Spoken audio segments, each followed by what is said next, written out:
when person, putgala, person is unreal, empty. So that was the important wisdom.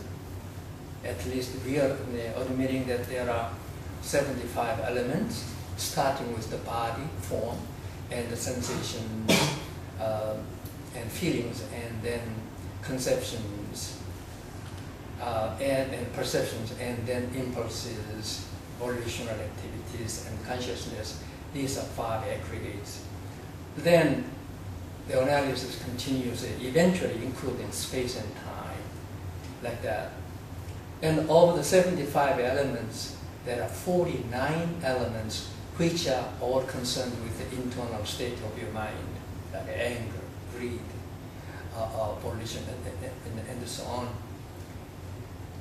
And later, the next philosophical school which follows the Sarvastivada, everything is real school, comes completion of truth, Sautrantika, which says, no, you are wrong. The Buddha never taught there are 75 elements which are real. Not only 75 elements, but they added 9 more, so that 84 elements, analysis of all the things, ultimate building blocks of the universe, according to the Sadhya City School. They are all empty, not only 75, but 9 added. All these are empty of reality. And then comes Nagarjuna, the perfection of wisdom, which is the source of Nagarjuna's wisdom. He says, you both wrong. The first school, called the Sarvastivada school, is wrong. When you say there are 75 elements which are real. And also Sadhya City school, you say 84 dharmas also unreal, empty, you're also wrong. Why wrong? You do not explain, you cannot explain the reality of the phenomenal world. So Nagarjuna taught, as we read in the heart of that, in the Hatha Sutra, form is identical with emptiness, and emptiness is identical with the form. This is very important. And this is the heart of the Buddhist teaching. Form is identical with. So you see in me a form, a body, sitting, talking.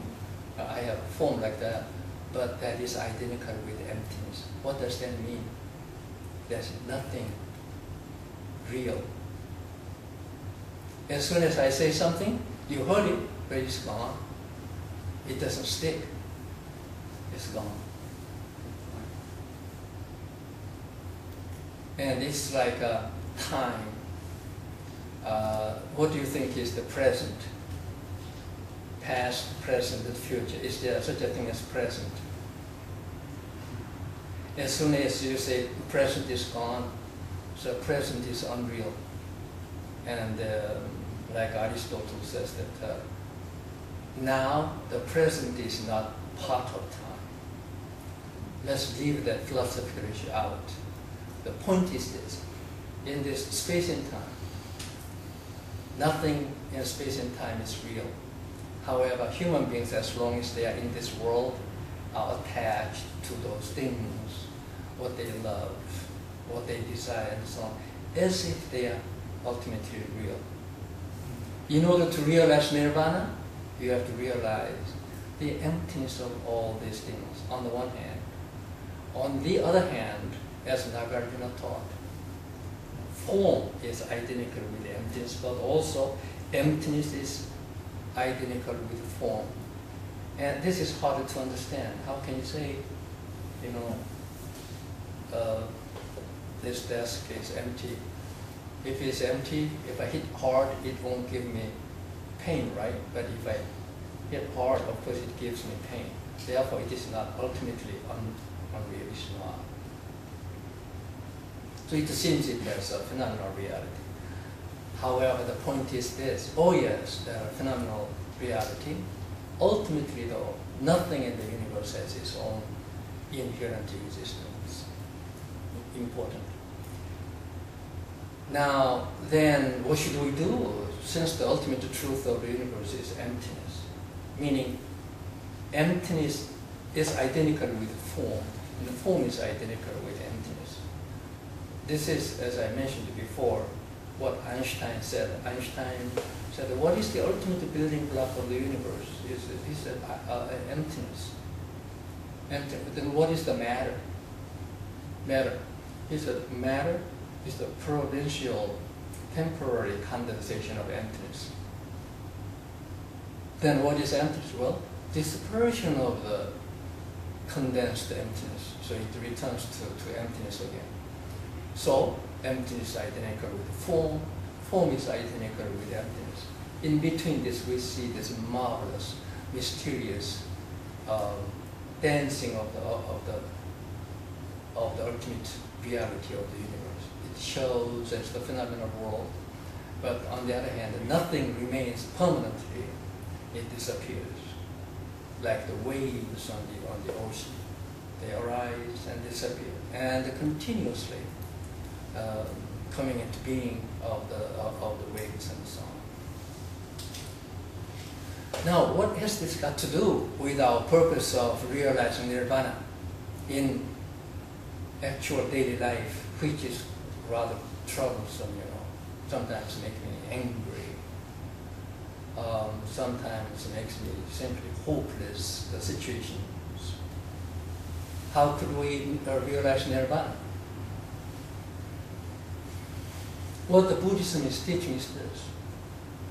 Even though nothing in the world has its own inherent existence, reality, but the truth is this. Form is identical with emptiness, and emptiness is identical with form, going circular, coming into being and disappearing and so on. Moreover, there is a law of karma, so that if you sow a seed of wheat, of course you harvest wheat.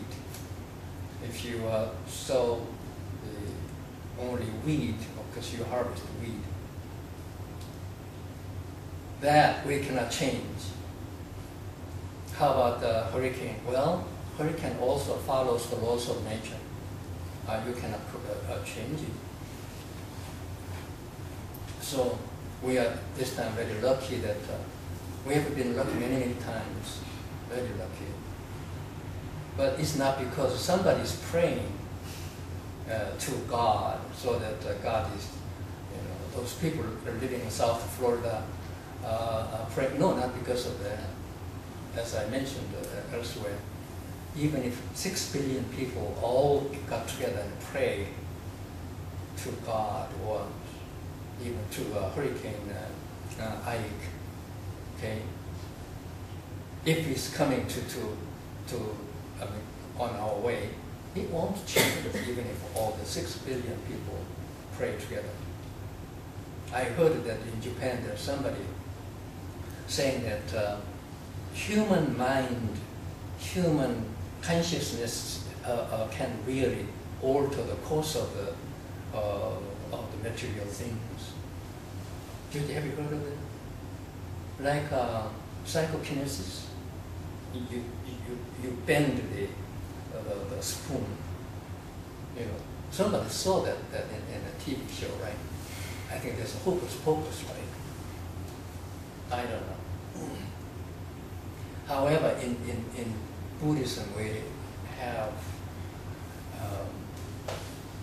teaching that if your consciousness becomes really concentrated, then you can change the course of nature. And that can make sense in why.